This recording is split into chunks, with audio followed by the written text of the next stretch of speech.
మహాపరిశుద్ధుడైన మా కన్న తండ్రి, మీ శ్రేష్టమైన ఉన్నతమైన నామమును బట్టి మేము హృదయపూర్వకమైన నామం తెలియజేసుకుంటున్నాము.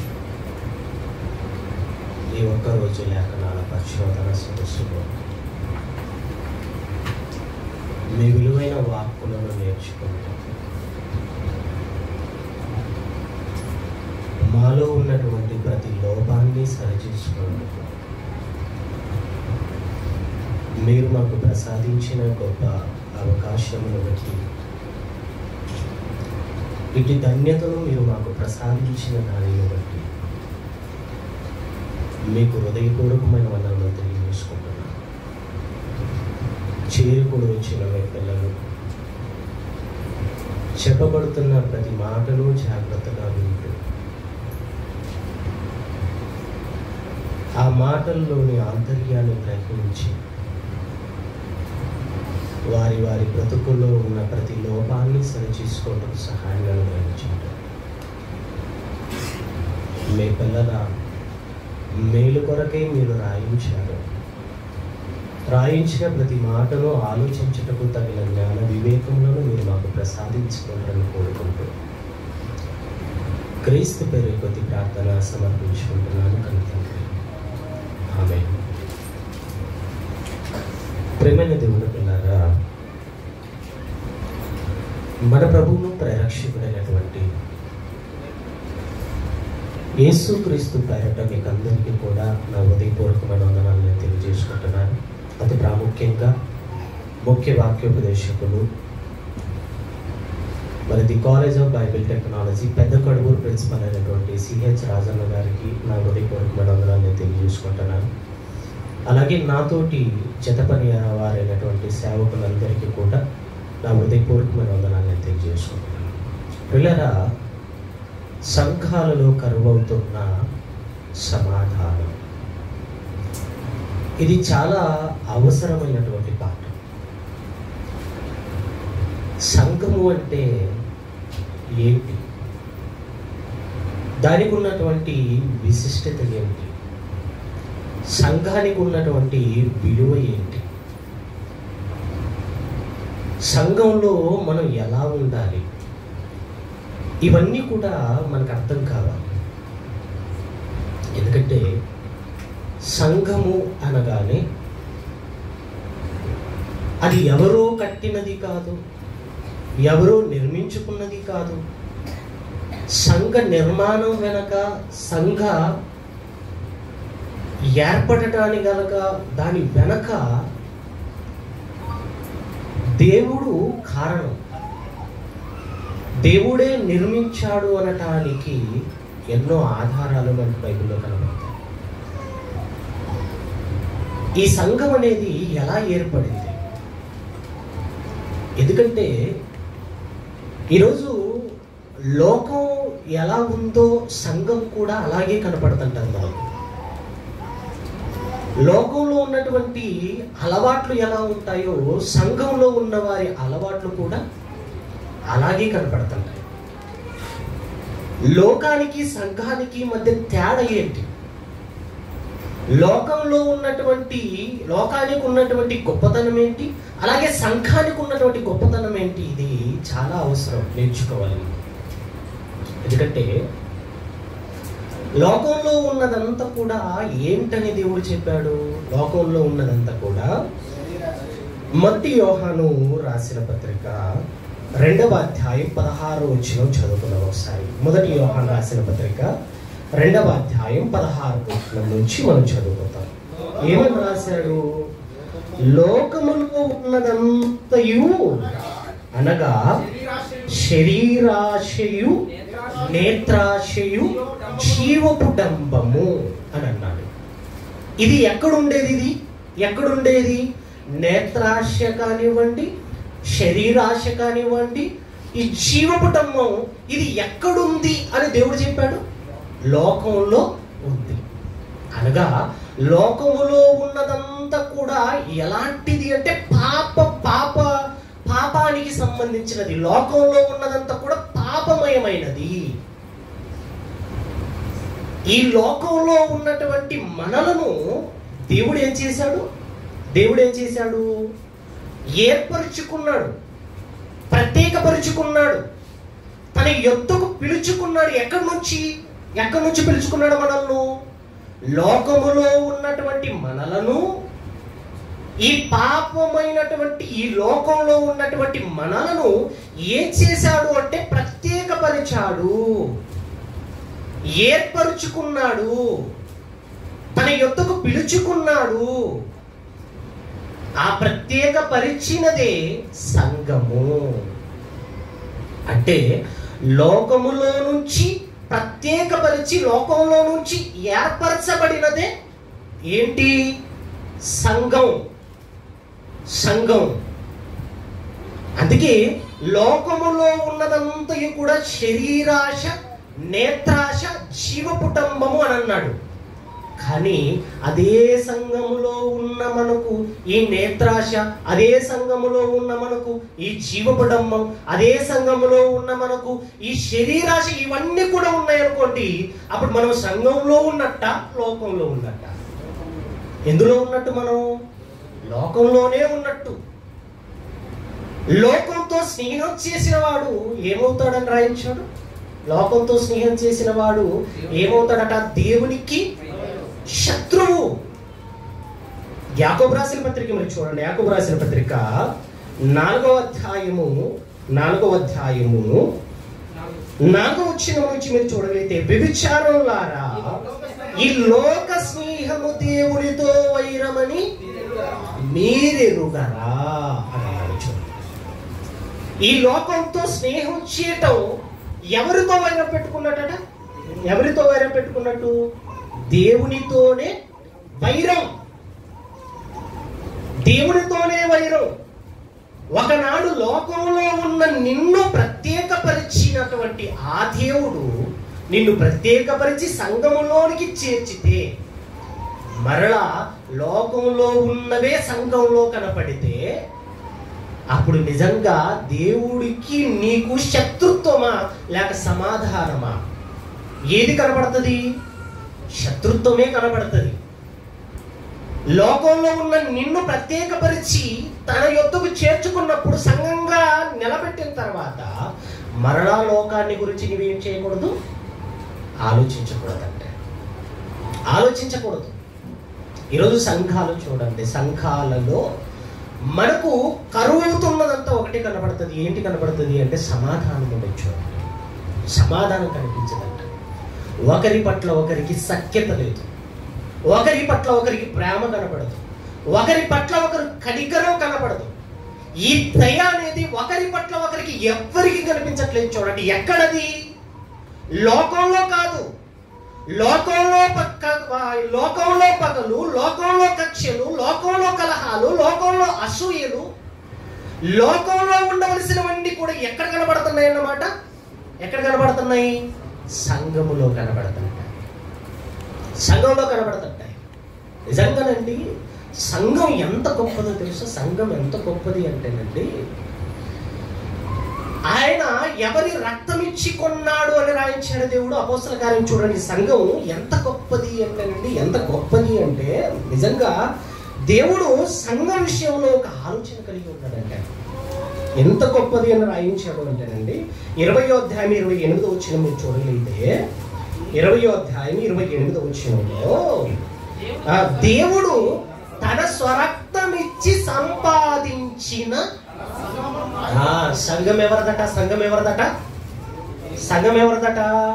దేవుడు తన స్వరక్తం ఇచ్చి సంపాదించిన తన సంఘము. ఎవరిది? సంఘం ఎవరిది? దేవునిది. సంఘం ఎవరిది? క్రీస్తుది. దేవుని సంఘం, దేవుని యొక్క సంఘంలో మనమంతా కూడా ఎవరము అంటే చేర్చబడిన వారం, సంఘములోనికి ఏర్పరచబడిన వారం. కానీ ఏం పెట్టుకున్నాడట? సంఘాన్ని ఏం పెట్టుకున్నాడట? తన స్వరక్తమిచ్చి సంపాదించిన తన సంఘము అన్నాడు. చూడండి, యేసు రక్తం ఎంత విలువైనదంట, ఎంత విలువైనది. ఆయన రక్తం అట నిష్కల్మషమైనది. అమూల్యమైనది అన్నాడు. అమూల్యము అంటే దానికి అర్థం ఏంటి అంటే వెలకట్టలేనిదంటే. ఇంత సొమ్మిచ్చి దాన్ని కొనుక్కోలేనట్టు, ఇంత సొమ్మిస్తే అది కొనుక్కోవచ్చు అని అనటానికి లేదు. అది ఎంత తెలుసా? అమూల్యము అంటే మూల్యము కట్టలేనిది, మూల్యము చెల్లించలేనిది. ఎవరి రక్తం? యేసు రక్తం.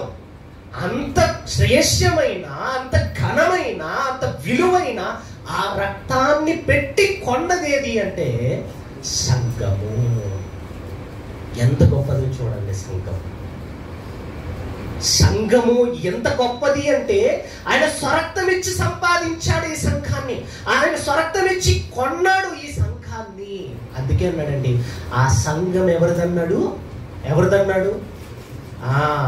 తన దేవుడు స్వరక్తం ఇచ్చి సంపాదించిన తన సంఘము అన్నాడు. చూడండి, తన సంఘము.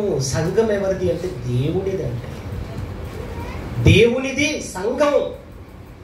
మరి దేవుని సంఘమైనప్పుడు, దేవుడే స్వరక్తం ఇచ్చి సంపాదించి కొన్నప్పుడు ఆ సంఘంలో మనం ఎలా ఉండాలి చెప్పండి? ఎలా ఉండాలి? దేవునిదే సంఘం అని అనుకున్నప్పుడు ఎందుకు ఏర్పరచుకున్నాడో తెలుసా?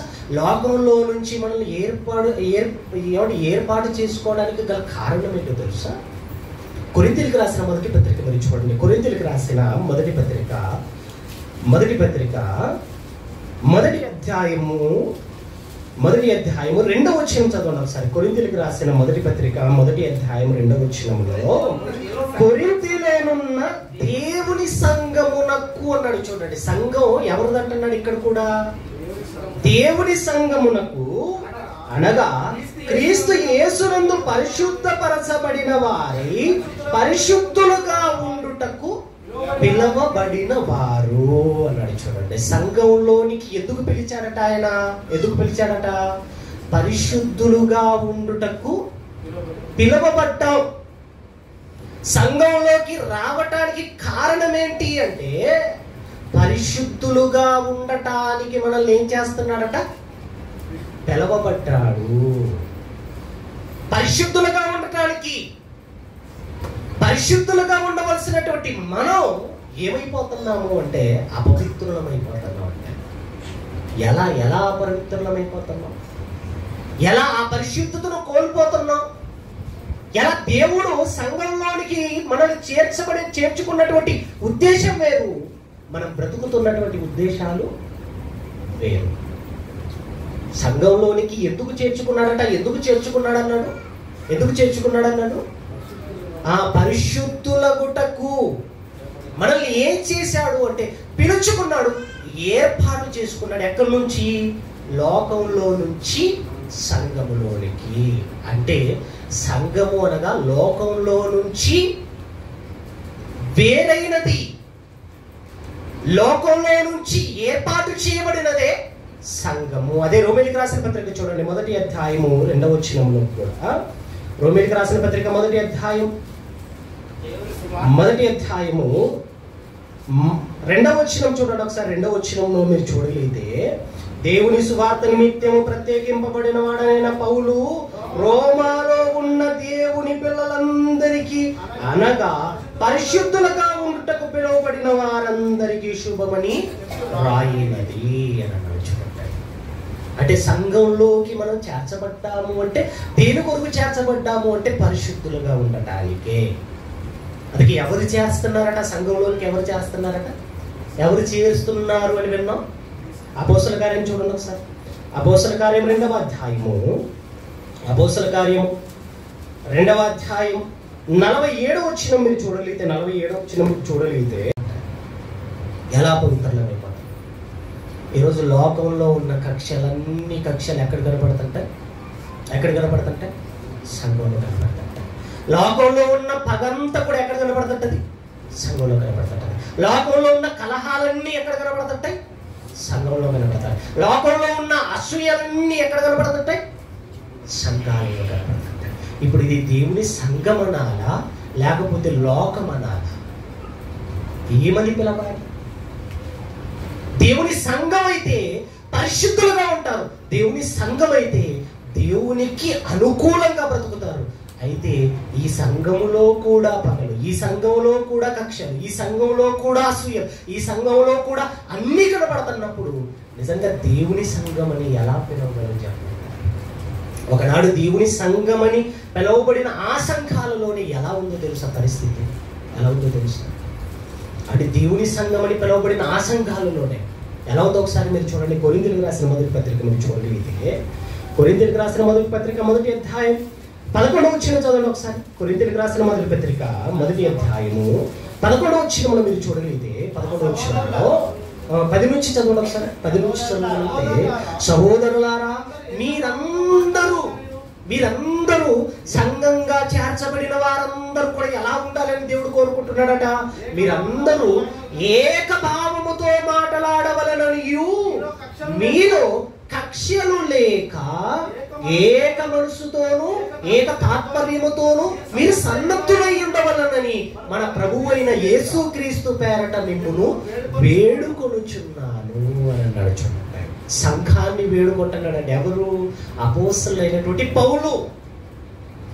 ఏమని వేడుకుంటున్నాడు? ఇదిగో సహోదరులారా, మీరందరూ సంఘంగా కూడుకున్నటువంటి మీరందరూ కూడా ఎలా ఉండాలి అంటే ఏకభావం, ఏక తాత్పర్యం. మీలో ఏకభావం ఉండాలి, ఏక తాత్పర్యం ఉండాలి. అందులో మీలో ఉండకూడదు ఏంటో తెలుసా?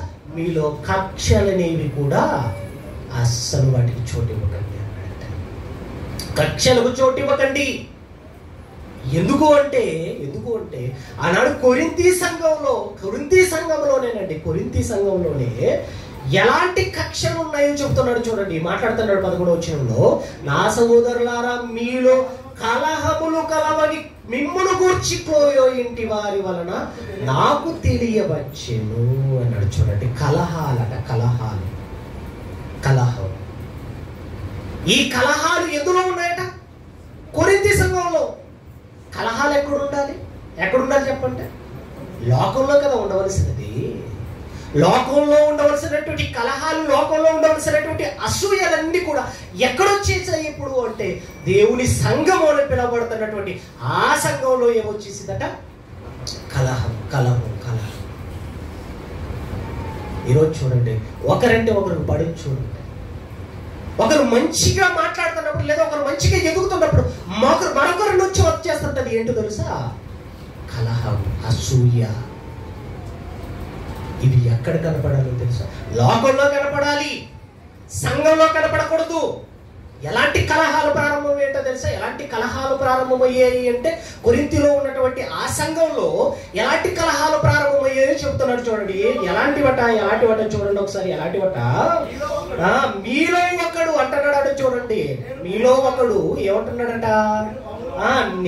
నేను పౌలు వాడను, మీలో ఒకడు నేను అపోల్లో వాడను, మీలో ఒకడు నేను కేఫా వాడను, ఇంకొకడు నేను క్రీస్తు వాడని చెప్పుకొనుచున్నారని నా తాత్పర్యము అన్నాడు. చూడండి, ఎలా మాట్లాడుకుంటున్నారట? సంఘంలో ఉన్న వాళ్ళు ఎలా మాట్లాడుకుంటున్నారట? ఇదిగో నేను ఎవరో తెలుసా? నేను పౌలు వాడను. నేనెవరో తెలుసా? నేను అపోల్లో వాడను. నేనెవరో తెలుసా? నేను కేఫా వాడను, అంటే పేతురు వాడను. ఏంటి వర్గాల? ఇది సంఘంలో కూడా. లోకంలో చూడండి, నా గోత్రం వారంతా కూడా ఒకవైపు ఉంటారు, ఇంకొక గోత్రం అంతా కూడా ఒకవైపు ఉంటుంది. ఒక పార్టీకి సంబంధించిన వాళ్ళంతా ఒకవైపు ఉంటారు, మరొక పార్టీకి సంబంధించిన వాళ్ళంతా ఒకవైపు ఉంటారు. ఇది లోకంలో జరగవలసినది, లోకంలో ఉండేది. కానీ సంఘంలో కూడా ఎలా మారిపోయారు అంటే ఇదిగో నేను ఎవరో తెలుసా?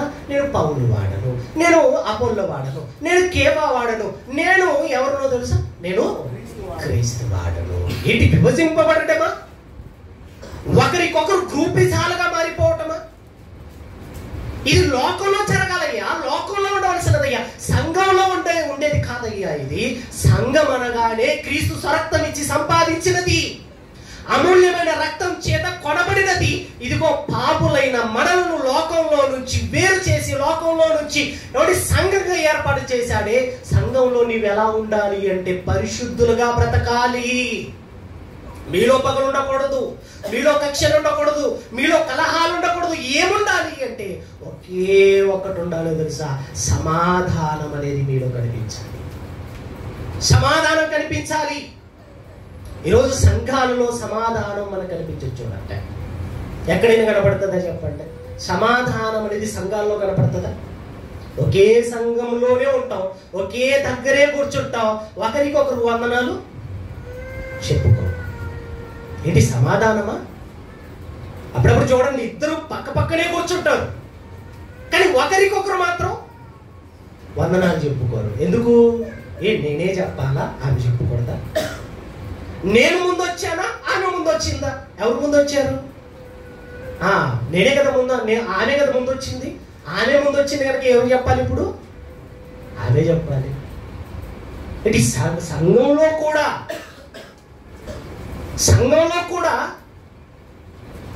నిజంగా మనస్ఫూర్తిగా చెప్పండి, అంత అయిపోయిన తర్వాత ఒకరికొకరు వందనాలు ఎంతమంది చెప్పుకున్నారు చెప్పండి? బైబిల్ ఏం చెప్తుంది? పవిత్రమైన ముద్దు పెట్టుకొని ఒకరినొకడు వందనములు చెప్పుకొనుడి. ఒకరినొకడు వందనములు చెప్పుకోండి అంటే అయిపోగానే బైబిల్ దులిపేస్తారు, డైరీ దులిపేస్తారు, చంకలో పెట్టుకుంటారు, స్టార్ట్ చేస్తారు, బయలుదేరతారు. నీ సహోదరుడికి వందనాలు చెప్పవా?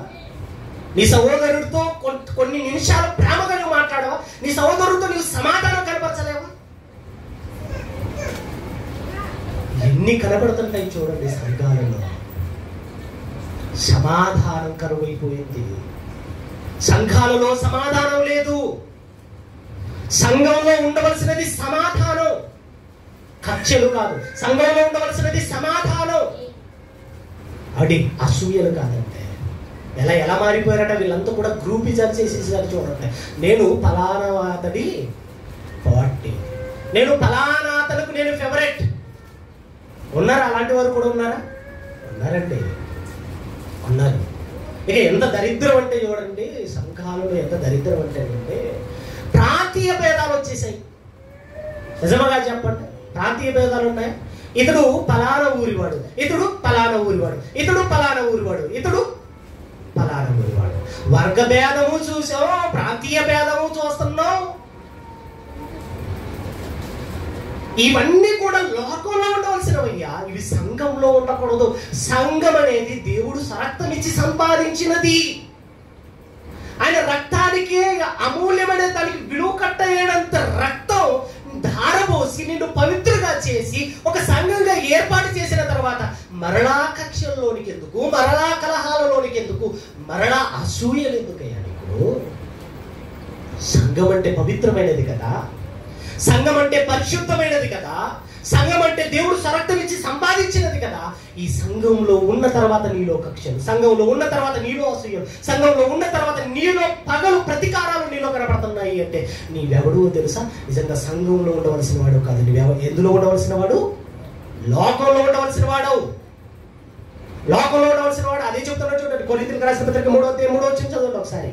కొరింథీయులకు రాసిన పత్రిక 3:3 మాట్లాడుతూ, కొరింథీయులకు రాసిన పత్రిక 3:3 మీలో అసూయయు కలహమును ఉండగా మీరు ఆత్మ సంబంధమైన మనుష్యులు కారు. ఆత్మ సంబంధమైన వాడు అందరితో కలిసి ఉంటాడు, ఆత్మ సంబంధమైన వాడు అందరితో ప్రేమగా ఉంటాడు, ఆత్మ సంబంధమైన వాడు అందరితో సమాధానంగా ఉంటాడు. కానీ నువ్వెవరివో తెలుసా? శరీర సంబంధమైన వాడవు, నీవు లోక సంబంధమైన వాడవు. అదే మాట్లాడుతున్నాడు చూడండి. ఏమని మాట్లాడాడు చూడండి. మీలో అసూయయు కలహములు ఉండగా మీరు శరీర సంబంధులైన మనుష్య రీతిగా నడుచుకుని వారు కారా? ఎందుకయ్యా నీకు అసూయ? ఎందుకయ్యా నీకు కలహం? ఎందుకయ్యా నీకు ఈ అసూయ ఎందుకు వచ్చిందయ్యా అంటే, ఇదిగో నీవు లోకంలో ఉండవలసిన వాడు సంఘంలోనికి వచ్చావు. నీవు సంఘంలో ఉండేవాడు కాదు, నీవు శరీర సంబంధి, లోకంలో ఉండాలి, నీవు ఆత్మ సంబంధి కాదు. అందుకే అంటున్నాడంటే, బాధపడుతూ మాట్లాడుతున్నాడండి. ఈ కొరింథీ పత్రిక అంతా కూడా ఎందుకు రాశాడో తెలుసా? కొరింథీ సంఘంలో ఉన్నన్ని లోపాలు ఏ సంఘంలో మనకు కనిపించవు. ఎలాంటిదో తెలుసా? కొరింథీ సంఘంలోనే జాగ్రత్తగా ఉంది. కొరింథీ సంఘంలోనే విగ్రహారాధన ఉంది, కొరింథీ సంఘంలోనే కలహాలు ఉన్నాయి, కొరింథీ సంఘంలోనే అసూయలు ఉన్నాయి, కొరింథీ సంఘంలోనే అన్నీ కనబడుతుంటాయి. అందుకే పత్రికలు రాస్తూ ఏమన్నా రాశాడో తెలుసా? అపోస్తలుడైనటువంటి పౌలు పత్రికలు రాస్తూ ఏమని రాశాడో ఒకసారి ఆ మాట చూసి మనం మరలా ముందుకు వస్తాం. కొరింథీయులకు రాసిన 2వ పత్రిక మీరు చూడండి ఒకసారి. కొరింథీయులకు రాసిన 2వ పత్రిక 7వ అధ్యాయము 8వ వచనం చదవండి ఒకసారి. 7వ అధ్యాయం 8వ వచనంలో, నేను రాసిన పత్రిక వలన మిమ్మును దుఃఖ పెట్టినందున నేను విచారణ పడను.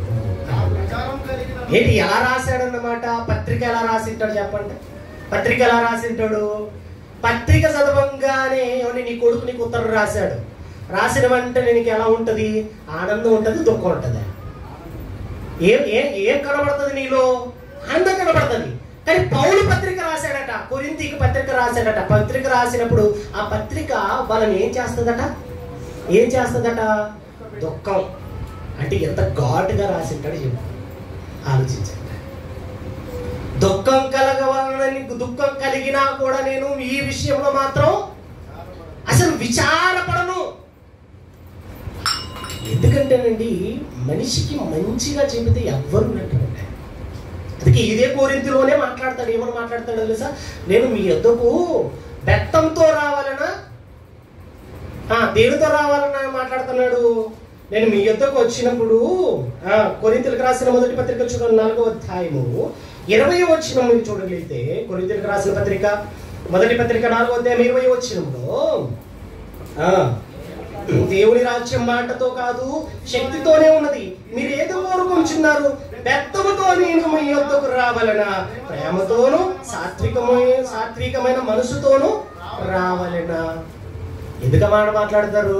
మీ దగ్గరికి మంచిగా రావాలా లేకపోతే బెత్తంతో రావాలా అన్నాడు అంటే ఎంత దౌర్భాగ్యులై ఉండాలి చెప్పండి, ఎంత దౌర్భాగ్యులై ఉండాలి. నిజమండి, ఆ కొరింథీ సంఘం అంతా కూడా అంతేనండి. అలాంటి లక్షణాలే నేడు సంఘాలలో కనపడుతుంటాయి చూడండి. అలాంటి లక్షణాలే, నేను ఫలానా వర్గం, నేను ఫలానా ప్రాంతం, నేను ఫలానా. ఇది ఇవన్నీ కూడా సంఘంలో ఉండకూడదండి. ఎక్కడ కనిపించాలి తెలుసా? లోకంలో కనిపించాలి.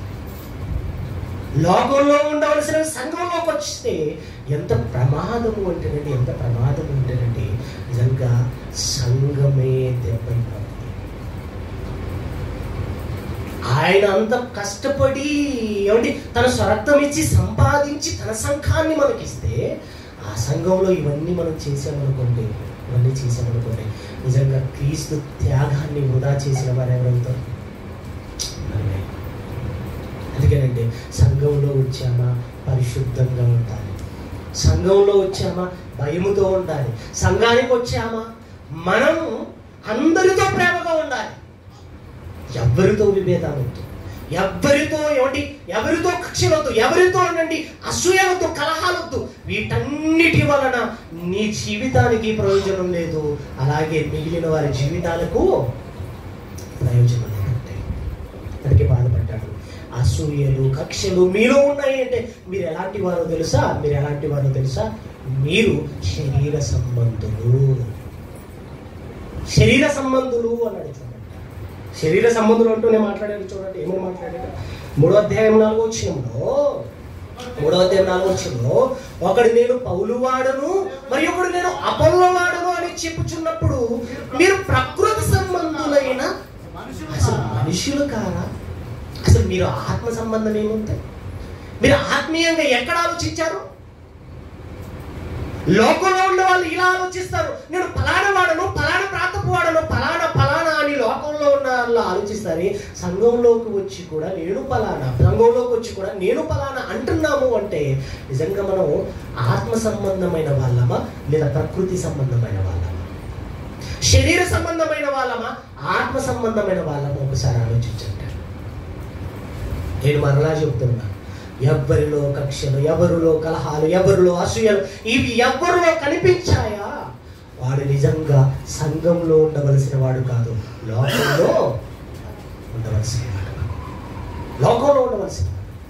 చాలా మంది చూడండి పని చేస్తుంటారంట, పని చేస్తూనే నేను ఎంత చేశానో తెలియదా అంటారు. ఎవరికి చేసావు పని? ఎవరికి చేసావు? అందరూ చూడాలని పని చేసావా, లేదా దేవుడి సంఘమని దేవుడు చూడాలని దేవుడి పని చేస్తున్నావు? ఎవరి పని చేస్తున్నావు? ఎవరి పని చేస్తున్నావు? దేవుడి పని కదా నువ్వు చేసేది. దేవుని సంఘంలోనికి చేర్చబడిన తర్వాత ఆయన స్వరక్తం ఇచ్చి సంపాదించినటువంటి ఈ సంఘంలో మీరు పని చేస్తున్నప్పుడు ప్రతిఫలం ఎవరిస్తారు? దేవుడే ఇచ్చేది. దేవుడు ఇచ్చేది.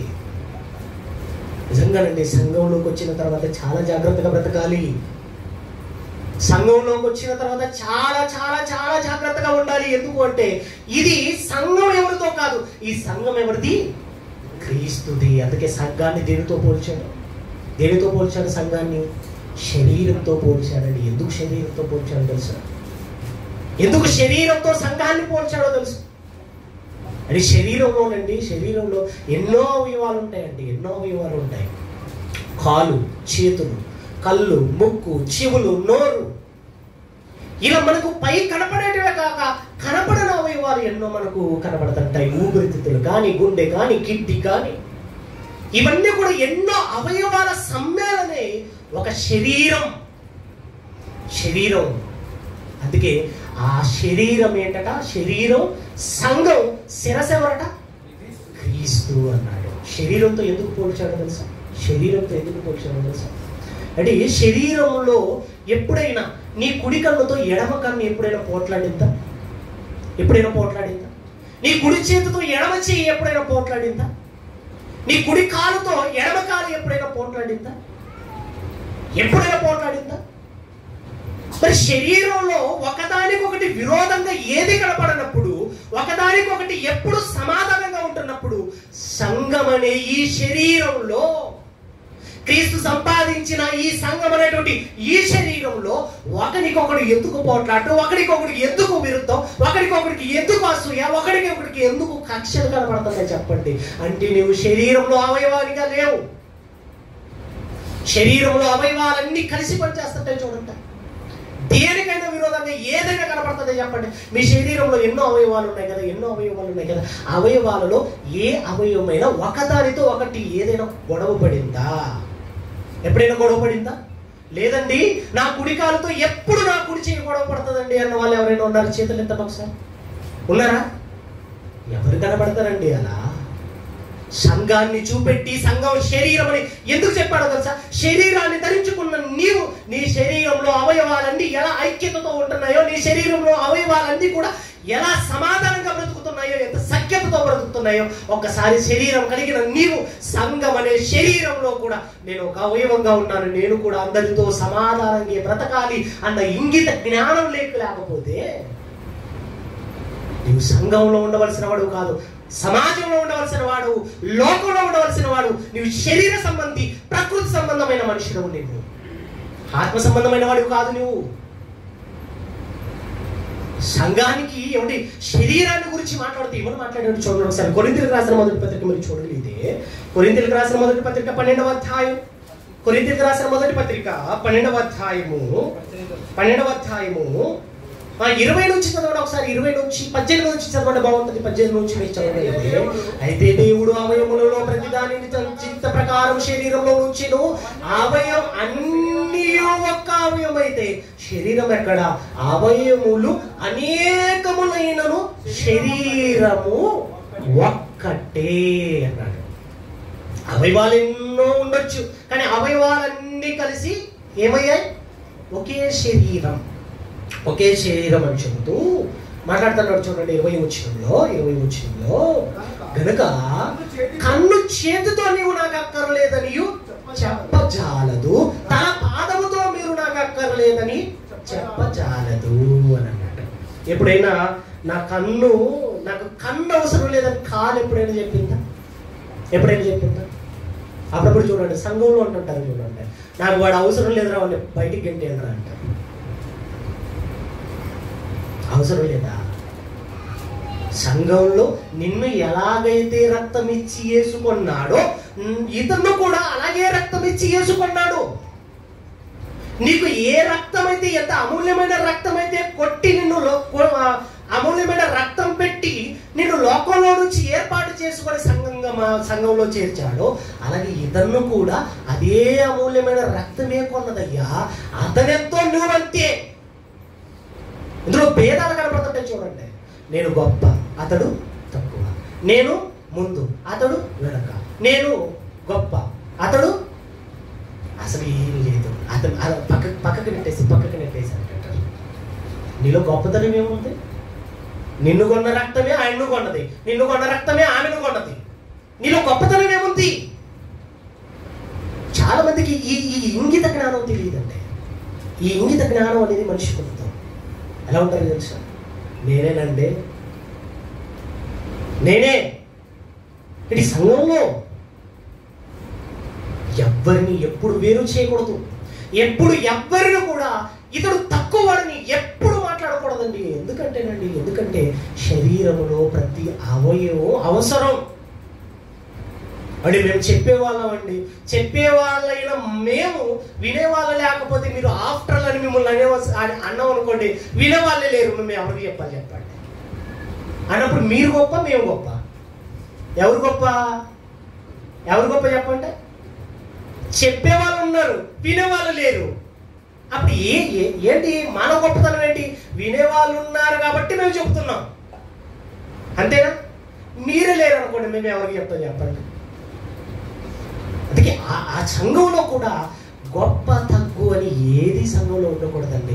అందరూ సమానమే, అందరూ సమానమే. ఇందులో గొప్పవారిని తక్కువ వారిని ఎవరిని మనం పోల్చలేము. ఎందుకు అంటే ఎవరైనా కూడా దేవుని క్రీస్తు స్వరక్తము చేత కొనబడిన వారంటే. అందుకే ఎవరిని మనం తక్కువ అంచనా వేయకూడదు, ఎవరిని మనం తక్కువ చూపు మనం ఎవరిని చూడకూడదండి. ఎవరిని తక్కువ చూపు చూడకూడదంటే అపోస్తల కార్యంలో మనం చదువుకుంటున్నామండి. ప్రారంభ సంఘంలో అంటే గ్రీకు స్త్రీలనట ఎవరు తక్కువ చూపు చూశారట? హెబ్రీయులైనటువంటి వాళ్ళు ఈ గ్రీకు వాళ్ళనంతా కూడా తక్కువ చూపు చూశారట. అప్పుడు పేతురు వచ్చి గద్దించేస్తాడు. ఎందుకంటే అలా తక్కువ చూపు ఎవరు చూడకూడదంటే. అందుకే అంటున్నాడు, సంఘములో నీవెంతో నేనంతే, నీవెంతో నేనంతే. కానీ సంఘంలో ఉండవలసినది ఏంటో తెలుసా? సమాధానము. అందుకే శరీరాన్ని చూపెడుతున్నాడు, శరీరాన్ని చూపెడుతున్నాడు. చెబుతున్నాడు చూడండి 21లో మాట్లాడుతూ, కన్ను చేతితో నీవు నాకు అక్కర్లేదని చెప్పజాలదు, తల పాదముతో నీవు నాకు అక్కర్లేదని చెప్పజాలదు. అంతేకాదు శరీరం యొక్క అవయములలో ఏవి మరి బలహీనముగా కనబడునో అవి మరి అవశ్యకములే అన్నాడు. అవశ్యకము అంటే తప్పదది ఉండాలి అని. చిటికిన వేలకు బలం ఎక్కువ ఉంటుందా? ఈ వేలికి బలం ఎక్కువ ఉంటుందా? దేనికి బలం ఎక్కువ ఉంటుంది? దేనికి? బొటన వేలుకు బలం ఎక్కువ. ఏదైనా పని చెయ్యాలి అంటే ఈ బొటన వేలు లేదనుకోండి, ఈ 4 వేళ్ళు కూడా అన్ని కలిసినా ఈ దాని అంత బలం వీటికి రాదు. అలానే చిటికిన వేలు చాలా చిన్నది, బలం లేనిది, అది బలహీనత కలిగినది కనుక తీసేయడం చూద్దాం. అదే చెబుతున్నాడండి అక్కడ. మీకు అర్థం కావాలి కదా, అర్థం కావాలి. అదే చెప్తున్నాడు. ఏమని చెప్తున్నాడు చూడండి. అంతేకాదు మన అవయవాలలో ఏవి మరీ బలహీనముగా కనబడుతున్నాయో అవి మరి అవశ్యకములే. అంటే తప్పదు. బలహీనమైన అవయమైన ఎక్కడుండాలి? శరీరంలోనే ఉండాలి. లేదు ఇది బలహీనమైనది, దీన్ని తీసేస్తాను అంటే చేతికున్న అందం ఉండదు. మీకు అర్థమైందా? మన బాడీలో నుండి లోపల పేగుల దగ్గర ఒక అవయవం ఉంటుందట. ఒక అవయవం ఇది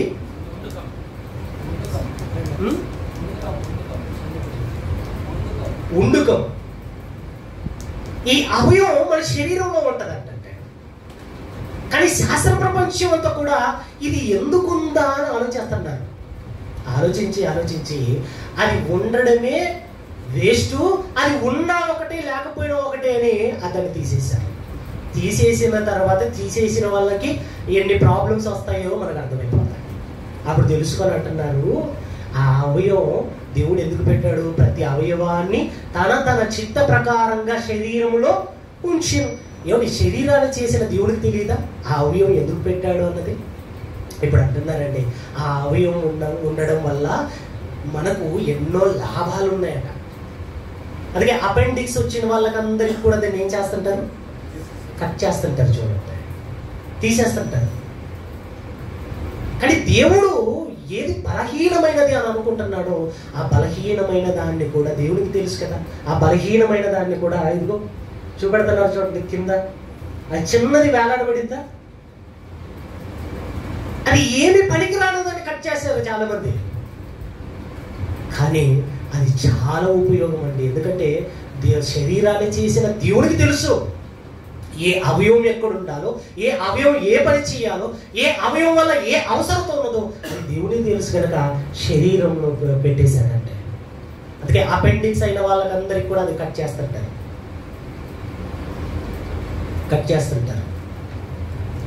కానీ దేవుడు కూడా అంతేనండి, శరీరంలో ప్రతి అవయవాన్ని, అనగా సంఘంలో ప్రతి ఒక్కరిని చేర్చుతున్నాడు అంటే వాడు తక్కువ వాడని కాదంటే, వాడు బలహీనుడని కాదు. కానీ అందరూ ఉండాలి. అందరితో ఎలా ఉండాలి మనం?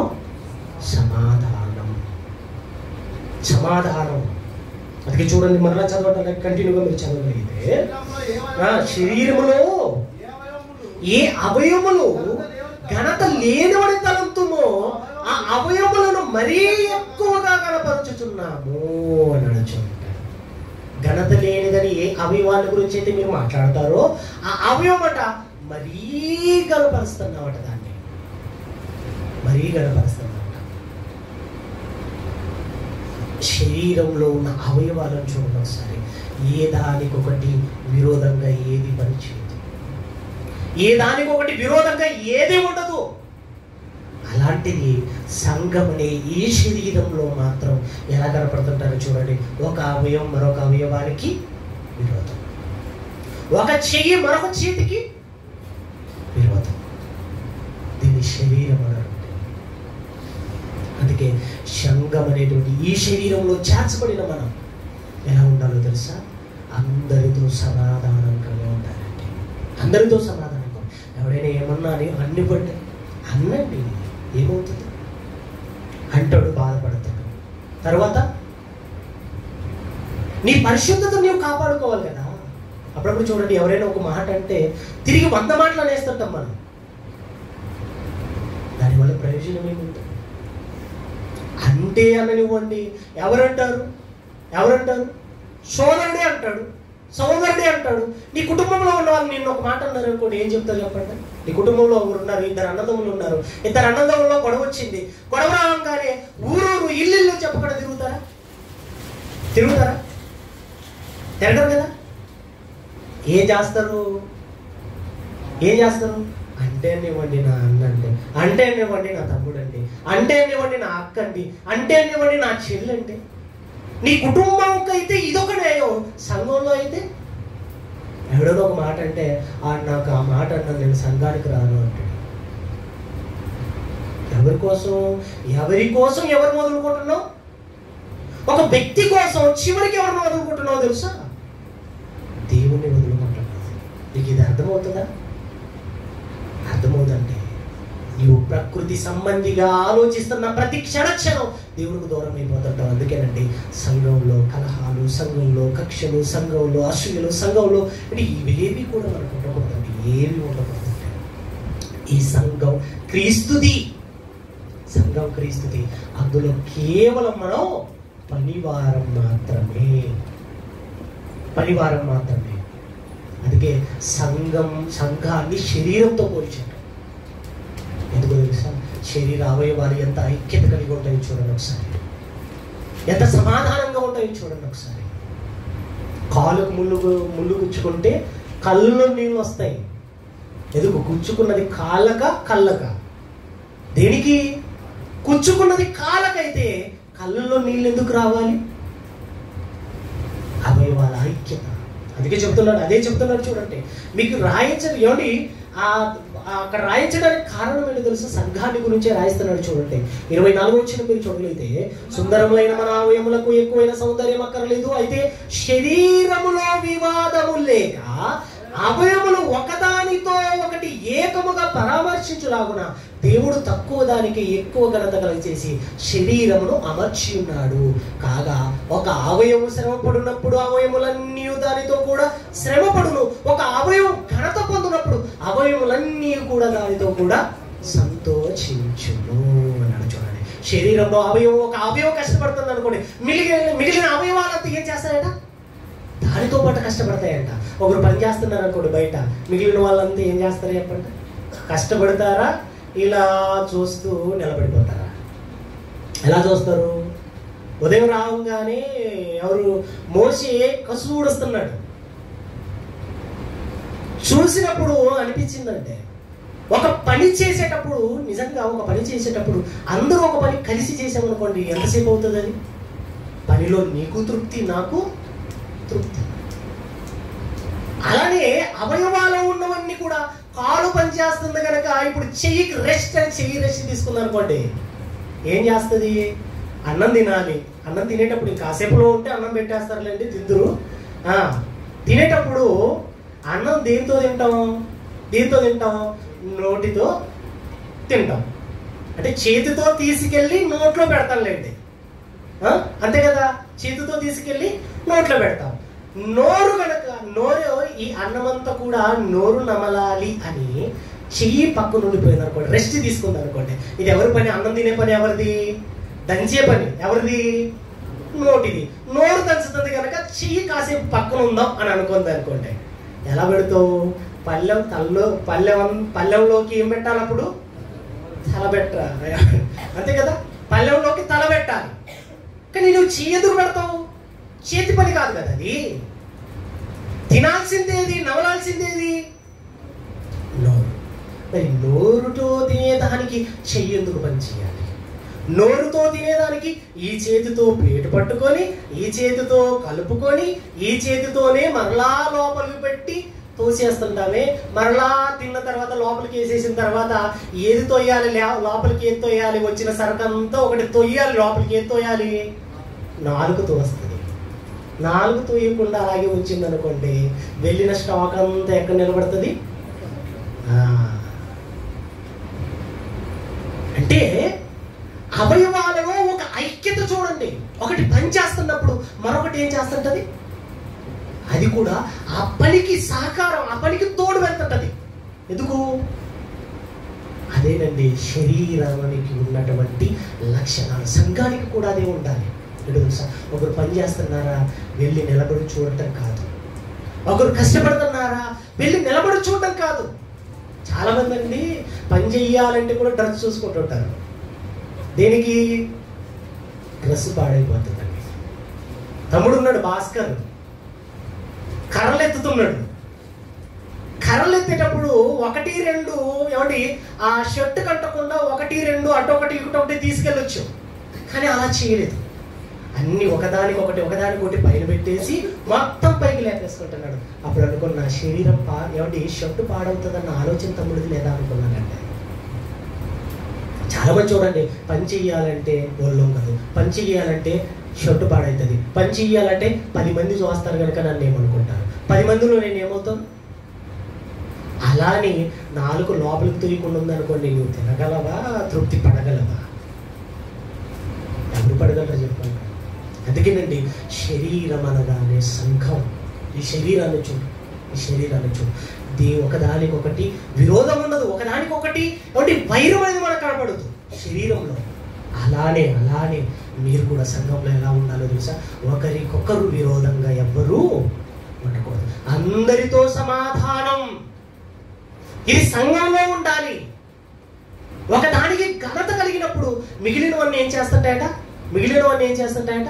సంతోషించుకుంటాయంట. చూడండి, తమ్ముని లేపి అండి గణపరిచామనుకోండి, సన్మానం చేసామనుకోండి, మిగిలిన వాళ్ళంతా ఏం చేయాలి? సంతోషపడాలా? ఏడవాలా? ఏం జరుగుతుంది చెప్పండి? సంఘాల్లో ఏం జరుగుతుంది చెప్పండి? ఒకరిని గణపరుస్తుంటే మరొకడు ఏం చేస్తుంటాడు? ఒకవైపు నుంచి కన్నీళ్ళు రాలవు కానీ ఉంటదండి, అరికాల నుంచి నడినెత్తి వరకు సర్రని రేగుతుంటది. ఆడ ఆడొకడేనా పనిచేసింది, ఆడొకడేనా పనిచేసేది, ఆడొకటేనా దేవుని సేవ చేసేది, మేము దేవుని సేవ చేయ, ఆడొకడేనా ఇంత, మేము కాదా? ఈ తుచ్చమైన ఆలోచన లోకంలో ఉండాలి, సంఘంలో కాదయ్యా. అందుకే సంఘములో సమాధానము. అది పేతురు రాసిన మొదటి పత్రిక చూడండి ఒకసారి, త్వరగా ముగించి చేసుకుందాం. పేతురు రాసిన మొదటి పత్రిక పేతురు రాసిన మొదటి పత్రిక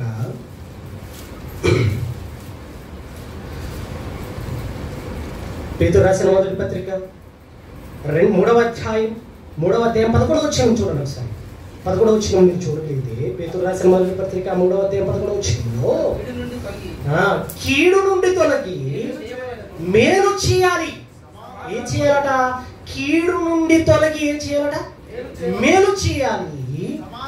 సమాధానమును వెతికి దాన్ని ఏం చేయాలట? వెంటాడాలి. దేన్ని వెంటాడాలి? దేన్ని వెంటాడాలట? సమాధానము.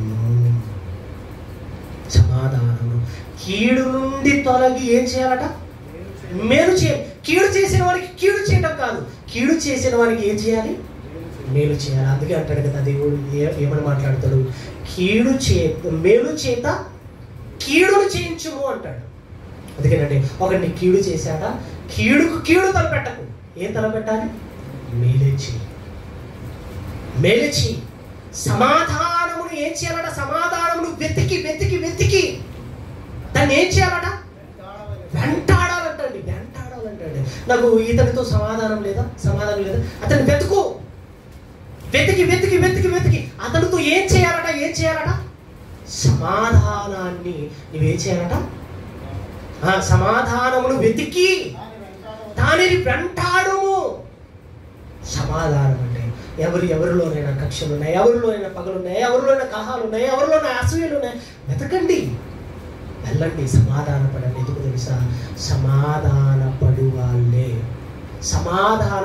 వాళ్ళే దేవుని కుమారులు. నిజంగా ఆలోచించండి. నీలో ఇప్పటికీ కక్ష ఉందా? నీలో ఇప్పటికీ కలహం ఉందా? నీలో ఇప్పటికీ అసూయ ఉందా? నీలో ఇప్పటికీ పగలున్నాయా? అయితే నీవు సంఘంలో ఉండవలసిన వాడు కాదు, లోకంలో ఉండవలసిన వాడు. నీవు ఆత్మీయ సంబంధమైన వాడు కాదు, శరీర సంబంధమైన వాడు, ప్రకృతి సంబంధమైన మనుషుడు. అందుకే సంఘంలో ఏముండాలి? సమాధానము. దీన్ని వెతకండి, వెంటాడండి. అయిపోయిన తర్వాత అందరితో ప్రేమగా నిలవబడి, అందరితో వందనాలు చెప్పుకుంటూ, ఒకరి బాధలు ఒకరు తెలుసుకుంటూ, ఒకరి పట్ల ఒకరు ప్రేమానురాగాలే కలిగి బ్రతకండి. అదేనండి నిజంగా సంఘం అంటే. అదేనండి శరీరం అంటే. అదేనండి అందుకే ఆలోచించండి. సంఘం అనగా శరీరంలో ఏ అవయవం, ఒక అవయవానికి వివాదం ఉండదు. వివాదం ఉంది అంటే అది శరీరంలో ఉన్న అవయవం కాదు. ఆలోచించండి, జాగ్రత్త పడండి. ఎవరితో విభేదాలొద్దు, ఎవరితో పగలొద్దు, ఎవరితో కక్షలొద్దు. అందరితో సమాధానం. దీన్ని వెతికి ఏమన్నాడు? సమాధానం వెతికి వెంటాడవలను అన్న దగ్గర ఏం రాశాడు చూడండి. అనుసరించండి. సమాధానమంతా నిజంగా దేవుని కుమారుడే. అందుకేనండి తన రక్తం ఇచ్చి సంపాదించిన సంఘం, అందులోకి నీవు వచ్చావు, నేను వచ్చావు. నిన్ను ఏ రక్తం ఇచ్చుకున్నదో నన్ను ఆ రక్తం ఇచ్చుకున్నది. నీకు ఎంత అమూల్యమైన రక్తాన్ని దేవుడు పెట్టి కొన్నాడో నన్ను అంతే అమూల్యమైన రక్తాన్ని దేవుడు పెట్టి కొన్నాడు. ఇందులో గొప్ప అని తక్కువని, ఇందులో బలహీనమైన వాడని బలవంతుడని, ఇందులో గొప్పవాడని చిన్నవాడని భేదాలు ఏవి నీవు. సంఘము అనగా శరీరంలో ప్రతి అవయవం పని చేయాలి తప్పితే అందులో ఎవరికి గొప్ప ఎవరికి తక్కువ అని ఏది ఉండదు. అందుకే అన్ని మానేసుకోండి జాగ్రత్తగా బతకండి. ఇందులో ప్రాంతీయ తత్వం, కులతత్వం, లేదా వర్ణ భేదం, లేదా ఇంకొక ఏదేదో భేదాలు మీరు పెట్టుకున్నారా? మీరెవరో తెలుసా? శరీర సంబంధులే. కనుక ఆలోచించి మంచి నిర్ణయాలతో సంఘాలలో కరువవుతున్న సమాధానం ఎలా కరువు అవుతుందో చూసు.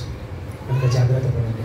జాగ్రత్త పడి ఇలా లేఖనాల పరిశోధన సదస్సులు పెట్టంగానే మీరు ఒంటిగా రావడం కాదు. ఎవరు తీసుకురావాలి?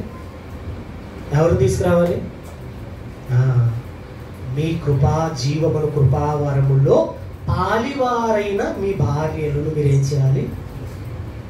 పెళ్ళైన వాళ్ళు ఎంతమంది ఉన్నారు? చేతులు ఎత్తండి. పెళ్ళైన వాళ్ళు మాత్రమే.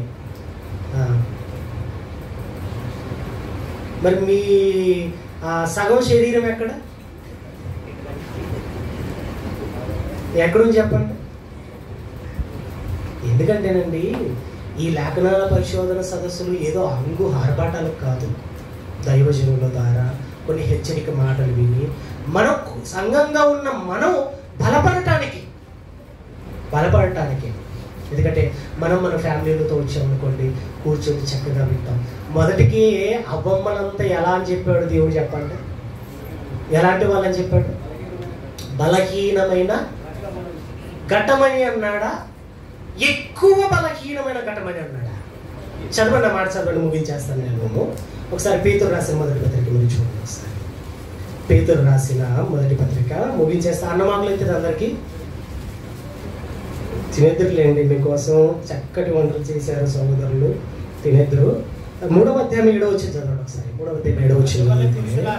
అటువంటి పురుషులారా, జీవమును కృపావరములో మీ భార్యలు మీతో పాలివారై ఉన్నారని ఎరిగి ఎక్కువ బలహీనమైన ఘటమని అన్నాడు. బలహీనము అంటే మనకు అర్థమవుతుంది. ఎక్కువ బలహీనము అంటే దానికి అర్థం ఏంటి? ఎలాంటి వాళ్ళు అంటే ఇంటికాడ చీపురు కట్టకపోతే చాలు, వాళ్ళ బలం ఏంటో చూపెడతారు. నేను దేవుని నమ్ముకున్నాను కదా, బాప్తిజం తీసుకున్నాను కదా, ఇది ఉండదు వాళ్ళకి. ఎలా ఉంటుంది? చీపురు ఎవరెత్తికెళ్ళారు? ఇంట్లో ఒక 5 గ్లాసులు ఉన్నాయనుకోండి, ఆ గ్లాసులో ఒక గ్లాస్ కనపడదు తోమేటప్పుడు. అప్పుడు ఏం చేస్తారు చెప్పండి? ఇంటింటికి తిరుగుతారండి. ఇంటింటికి తిరిగి ఆ ఇల్లు సోదా చేస్తారు, ఈ ఇల్లు సోదా చేస్తారు, ఆ ఇల్లు సోదా చేస్తారు. అన్ని సోదా చేసి చివరికి ఒక ఇంట్లో దొరికింది అనుకోండి, అప్పుడు చూపిస్తారు. చూడండి, ఇది మాది. పోనీ గ్లాసులు లాంటి గ్లాసులు ఉన్నాయనుకోండి, సేమ్ గ్లాసులు ఉన్నాయి, కానీ ఎలా వాదన జరుగుతుంటుంది చూడండి. అక్కడ ఎలా వాదన జరుగుతుంటది? ఎక్కువ బలహీనమైన ఘటమని ఎందుకన్నాడు అంటే త్వరగా పడిపోతారండి. ఆనందం ఎందులో స్థిరంగా ఉండరు.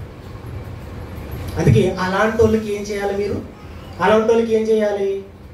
వాక్యం వినిపించాలి. వాక్యం వినిపిస్తే వాళ్ళు వాక్యం చేత ఏమవుతారు? బలపడుతారు.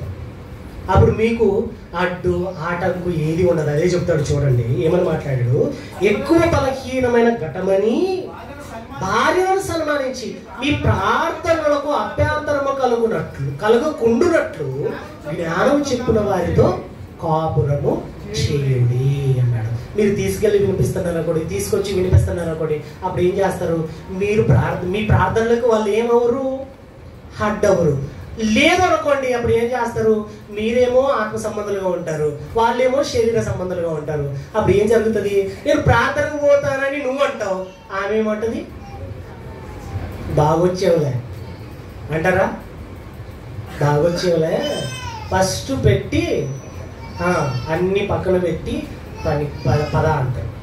ఎందుకంటారు అనుకుంటున్నారు? వాళ్ళకు వాక్యం వినిపించాలి. వాళ్ళ గురించి మాట్లాడుతూ దేవుడు ఏం చెప్పాడు తెలుసా? వాళ్ళు ఎంత విన్నా కూడా అనుభవ జ్ఞానం పొందలేని అవివేక స్త్రీలు అంటే. ఎంత విన్నా కూడా అలాంటి వాళ్ళని ఏం చేయాలి? తీసుకొచ్చి పడేసేయాలి. వాక్యం చేత ఏమండి మొద్దు రాయిని ఎలాగైతే మలిచి మలిచి మలిచి మలిచి ఒక శిల్పంగా మారుస్తారో, వాక్యం చేత ఏమండి ఏం చేస్తారు? ఒక మంచి విశ్వాసరాలుగా మార్చాలి. అందుకేనండి వాక్యం ప్రార్థనకు రండి అనగానే, ఆరాధనకు రండి అనగానే ఎందుకు చెప్తాము అంటేనండి, ఇది మనల్ని మనం సరి చేసుకోవడానికి. అందుకే ఈసారి నుంచి ఎవ్వరు ఇలాంటి కార్యక్రమాలు ఏదైనా ఉంది అనగానే మీరందరూ కూడా ఎవరిని తీసుకురావాలి? మీ భార్యలతో మీరు రావాలి. ఎందుకు రావాలి అంటే వాళ్ళు బలహీనమైన ఘటనలు, వాళ్ళకు వాక్యం వినిపించకపోతే వాళ్ళు అప్పుడు నీ మీద ఎక్కేస్తారు. అప్పుడు అవ్వకు కొంగు లేదేమో, కానీ ఇప్పుడు ఆడవాళ్ళకందరికీ కొంగు ఉంది. అప్పుడు అవ్వను కొంగు లేనప్పుడే ఆదాముని ఏం చేసింది? అవ్వ కట్టిపడేసింది. ఇప్పుడు ఖచ్చితంగా కట్టిపడేస్తే జాగ్రత్త. కనుక పురుషులైన మీరు, వివాహం కలిగిన మీరు జాగ్రత్త పడండి. ఒంటిగా వెళ్తా ఉన్నది కాదు, మీతో పాటు మీ జీవమును కృపావరంలో వాళ్ళు కూడా ఏంటట పాలివారు. పాలివారు అంటే నీవు మంచి చేస్తే మంచిలో పాలిభాగం ఎవరికి?